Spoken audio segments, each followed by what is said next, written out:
ఏటుగా జగన్మోహన్ రెడ్డి గారు జగన్ జైలుకి ఎట్టి పరిస్థితుల్లో అరెస్ట్ చేసేస్తారు. ఇది ఈరోజు మాట కాదండి, గత 5-6 నెలల నుంచి కూడా వస్తున్న మాట.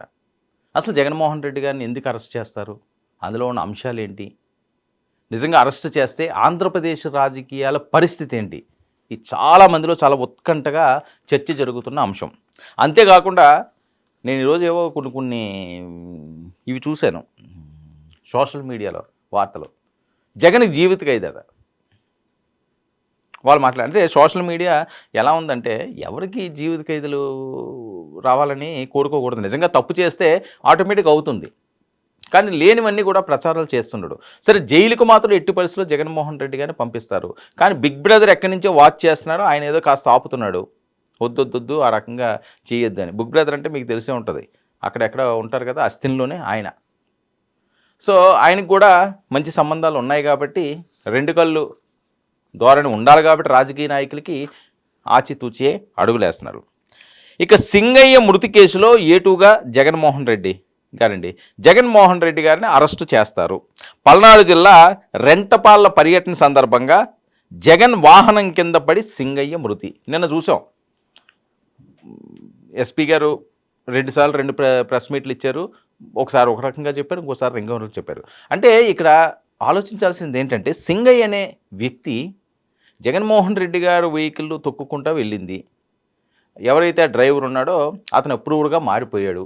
అవునండి చేశారో లేకపోతే ఇంకొకటో మేము అసలు పట్టించుకోలేదు, మేము మా దారిని మేము పోయాము, మేము అతను గుర్తించలేదు, ఈ రకంగా అంటే ఇప్పుడున్న ప్రచారాలు ఏది నిజమో ఏది అబద్ధమో కూడా చెప్పలేని పరిస్థితి. ఎందుకంటే అంత విస్తారంగా సోషల్ మీడియా వ్యాపరించున్నది, ఎవరికి నచ్చినట్టు వాళ్ళు చెప్తున్నారు. సో ఏదైనప్పటికీ కూడా ఒక మరణం అయితే సంభవించింది, జరగకూడని తప్పు జరిగింది. అది జగన్మోహన్ రెడ్డి గారు కాన్వాయ్కి సంబంధించింది. అది ఈయన వెహికలా, పక్క వెహికలా, ముందు వెహికలా, ఇది ప్రస్తావన కాదు. మనిషి చనిపోయాడా లేదన్నది ప్రస్తావన. అది ఎవరి వల్ల జరిగినప్పటికీ కూడా. ఇక లింగయ్య మృతికి కారణమైన జగన్పై కేసు నమోదు చేశారు. కేసులో A1గా జగన్ వాహనం నడిపిన డ్రైవర్ రమణారెడ్డి. ఇక నిందితులుగా ఇందులో ఇతనే కాకుండా వైవి సుబ్బారెడ్డి, పేర్ని నాని, విడదల రజని కూడా ఉన్నారు. ఎందుకంటే తెలిసి మృతికి కారణమయ్యారని సెక్షన్లో మార్చిన పోలీసులు. వీళ్ళందరూ ఏంటంటే ఆ టైంలో అక్కడ ఉన్నారు, ఎవరో అతన్ని పట్టించుకోలేదు. ఇంకొక అంశం ఏంటంటే లింగయ్యకి యాక్సిడెంట్ అయ్యిందని తెలుసు కూడా వీళ్ళెవ్వరూ కూడా పట్టించుకోలేదు, అతన్ని వదిలేసి వెళ్ళిపోయారు. ఒక అనాథ శవంగా వదిలేసి వెళ్ళిపోయారు. కొన్ని విజువల్స్ చూస్తుంటే చాలా ఆశ్చర్యం అనిపిస్తుంటుంది. అసలు ఏంటది ఆ విజువల్స్ ఎలా ఉన్నాయంటే, అతను చనిపోయి ఉన్నాడు, ఆ చుట్టుపక్కల ఎవరు లేరు. అరే, ఒక మనిషి చనిపోతే అంత పెద్ద గ్యాదరింగ్లో ఖచ్చితంగా ఒక గుంపులా వ్యాపిస్తారు, గుంపులా అక్కడికి వస్తారు. అరే ఏం జరిగిందని ఎవడో ఒకటి తీసుకెళ్ళి హాస్పిటల్కి తీసుకెళ్తారు. పోనీ ఆయనకి వెళ్ళిందో ఆయన నోటీస్కి వెళ్ళలేదో మరి వాళ్ళకే తెలియాలి. సరే, ఎవరన్నా చచ్చిపోయారని చెప్తే కాన్వాయ్ని గుద్ది వెళ్లకుండా ఆగిపోవడం ఇంకోటి అయితే మాత్రం ఎవరు చేయరు. మానవత్వం ఉన్న వాళ్ళు ఎవరు కూడా ఆ పని చేయలేరు.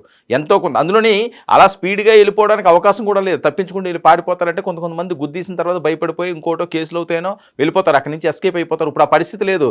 అడుగడుగు కూడా ముందుకు కదలడానికి లేనంతగా అక్కడ కాన్వాయ్ కదులుతుంది గంటల తరబడి. అలాంటి టైంలో ఒక మనిషి కారు కింద వెళ్ళిపోతే ఏ రకంగా వదిలేసి వెళ్ళిపోయారు? సరే, వాళ్ళు పక్కనున్న వాళ్ళు ఇంకొకరన్నా అతను ఇమ్మీడియట్గా హాస్పిటల్కి తీయించో వైద్య సేవలు అందించో ఈ రకంగా చేయాల్సిన అవసరం ఉంది కదా. ఎవరు కూడా తాము పట్టినట్లుగా వదిలేసి వెళ్ళిపోయారు అన్న జరుగుతున్న ప్రచారం.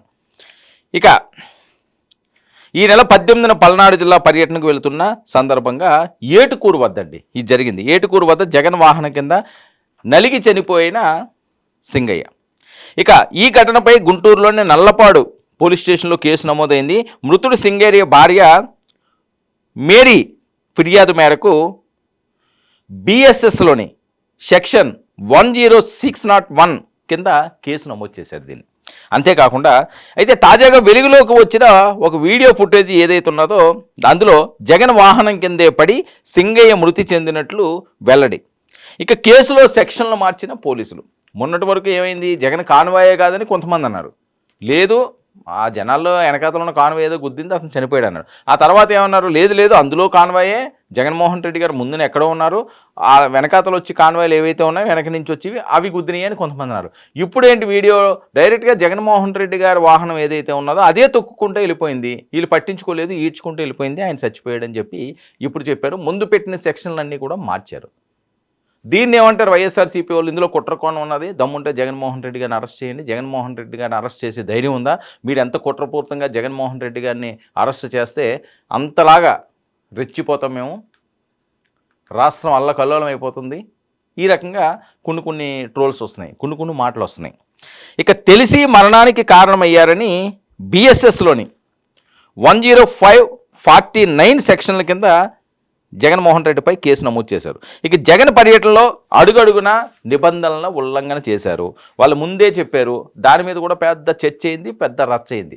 మీరు మంది మార్బలంతో రావద్దు, ఓ 10 మందో 20 మందో 50 మందో 100 మందో రండి, ఓ 10 వెహికల్లో 15 వెహికల్లో రండి, అంతేగాని పెద్ద ఎత్తున మీరు జనాలందరినీ కూడా తీసుకుంటూ వచ్చి గ్యాదరింగ్ అని చేశారంటే మాత్రం ఒప్పుకునేది లేదని పోలీసులే హెచ్చరించినప్పటికీ కూడా జగన్ అంటే సరికి ఇంక జగన్ వెంటే ఇలాంటి స్లోగన్స్ అన్నీ ఉంటాయి కదా, దాంతో మొత్తం అందరూ వచ్చేసరి మమ్మల్ని చేయమంటారని వాళ్ళు వెర్షన్. సరే, ఎవరు వచ్చారో ఎవరు చేయరో ఆయన కార్యక్రమం ఏమైందో ఆ కుటుంబం మాత్రం రోడ్డును పడింది ఇప్పుడు. ఇక రెంటపాలలో విగ్రహావిష్కరణకు వెళ్ళడానికి కాన్వాయ్లోని 11 వాహనాలతో పాటు 3 వాహనాలకు అనుమతి ఇచ్చారు. నిబంధనలకు విరుద్ధంగా తాడేపల్లి నుంచి 50 వాహనాల్లో బయలుదేరని జగన్మోహన్ రెడ్డి గారు. మరి ఇదేం చోద్యం? ఒక విగ్రహ ఆవిష్కరణ కార్యక్రమానికి వెళ్ళినప్పుడు, ఒక మనిషి చనిపోయినప్పుడు పరామర్శకి వెళ్ళినప్పుడు ఎందుకు ఇంతమంది మార్బలం? దానివల్ల ఎంత నష్టం జరిగింది ఈరోజు?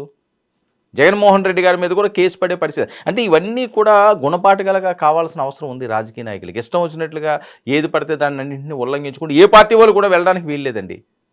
ప్రజలను ఇబ్బంది పెట్టే ఏ కార్యక్రమం చేయడానికి ఎవరికీ హక్కు లేదు. ఆ రోజు ఎంత ట్రాఫిక్ జామ్ అయిపోయింది, ఎంత ఇబ్బంది అయిపోయింది, ఎమర్జెన్సీ ఉన్న వాళ్ళందరూ కూడా ఎంత కష్టపడతారు, ఏమీ ఆలోచించరు కొంతమంది. ఈయననే కాదు, ఎవరైనా ధర్నాలు చేసే వాళ్ళు కూడా వాళ్ళ లబ్ధి కోసం, వాళ్ళ స్వార్థం కోసం వాళ్ళు గంటల తరబడి ఇష్టం వచ్చినట్టుగా బ్లాకులు చేసుకుని వెళ్ళిపోతారు. చాలామంది జీవితాలు అందులో ఇబ్బంది పడి నలిగిపోయినవి ఉన్నాయి. పైకి చెప్పుకోలేని వాళ్ళు కొంతమంది ఉంటారు. అందరూ చెప్పుకోలేరు కదా, మీడియా అందరి దగ్గరికి వెళ్తారు కదా, మీడియాలో రాకపోతే ఎవరికి తెలియదు, వాళ్ళు కుమిలిపోతుంటారు ఇళ్లలోని.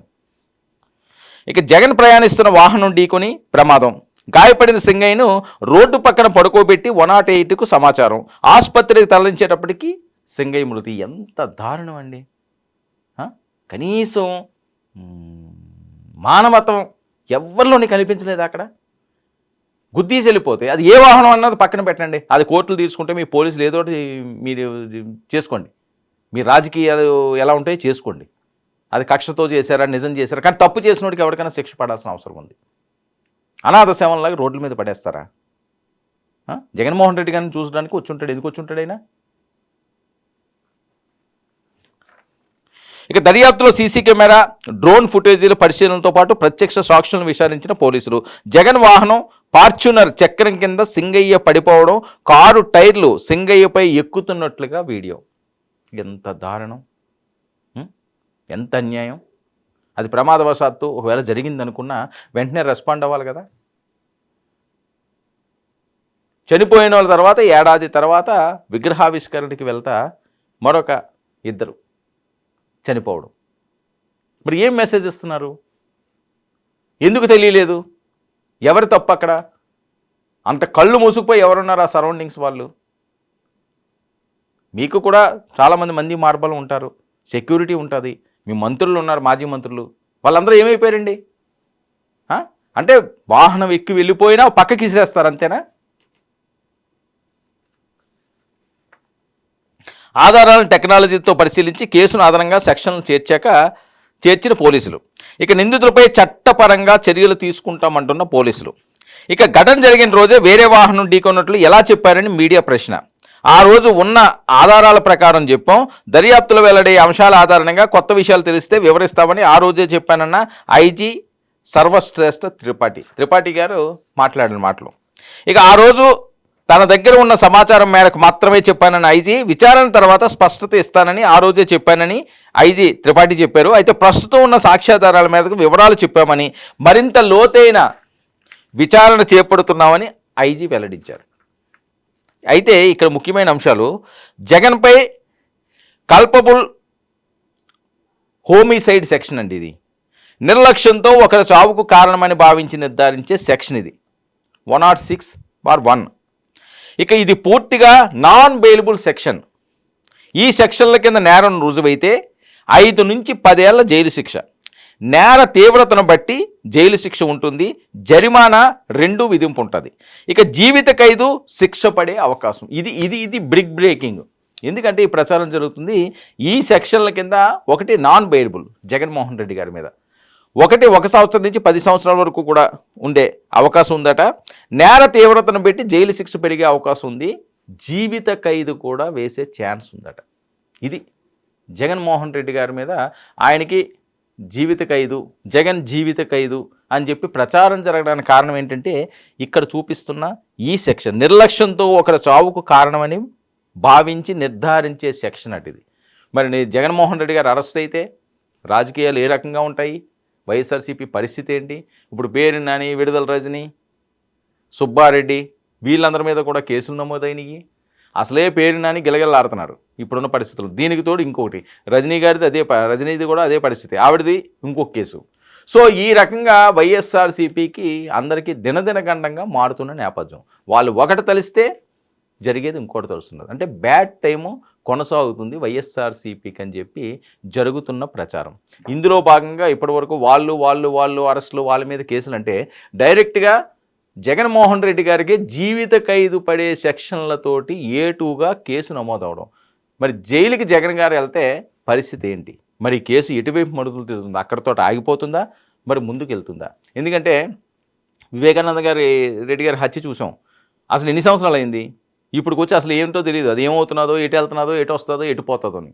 సో అలాగే కాలగర్భంలో కలిసిపోద్దా, లేకపోతే దీనికి తుది వరకు కూడా తీసుకు వెళ్తారా అన్నది అందరిలోని కూడా రాజకీయ పరంగా రచ్చరేపుతున్న అంశం జగన్మోహన్ రెడ్డి గారి జైలుకి.